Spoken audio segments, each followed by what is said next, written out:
So I've alluded to this tracking sheet several times during our training, and now we're going to dive into that and take a closer look at the tracking sheet. So all of our volunteers who have an adopted section will get one of these sheets.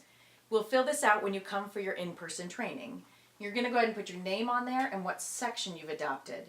Then each time you'll come, you'll grab this sheet from the box as you go ahead to adopt your shelves.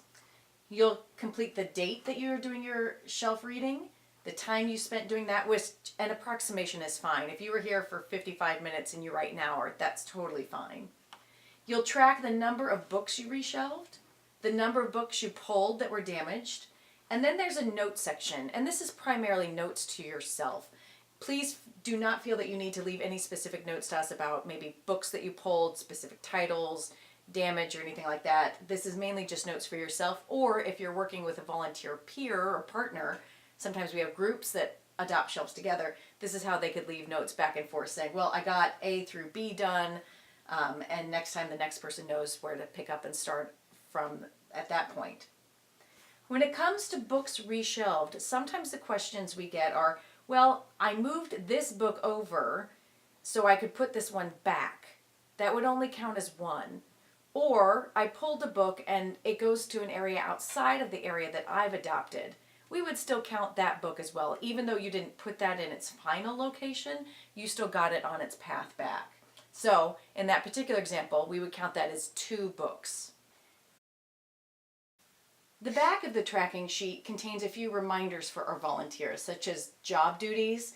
It also provides examples of materials that might be considered damaged, and some examples of what to do if you find damage on your bookshelf. We'll talk about that more later in the hands-on portion of our training.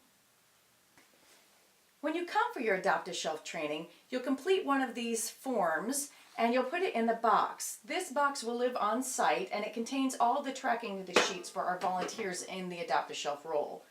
They're in here alphabetically by the volunteer's last name, and then in the back we have some extra blank sheets in case you should lose yours or fill yours in completely and need to start a new one.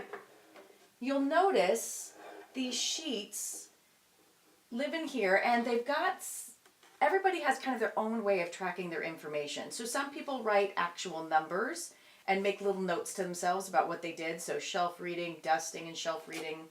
Other volunteers kind of have different systems. Some use hash marks to track how many books were reshelved or damaged books, and they make little notifications to themselves about what they did or did not do. And others just track numbers. All of these are perfectly acceptable and will work for us. We'll work with whatever system works best for you.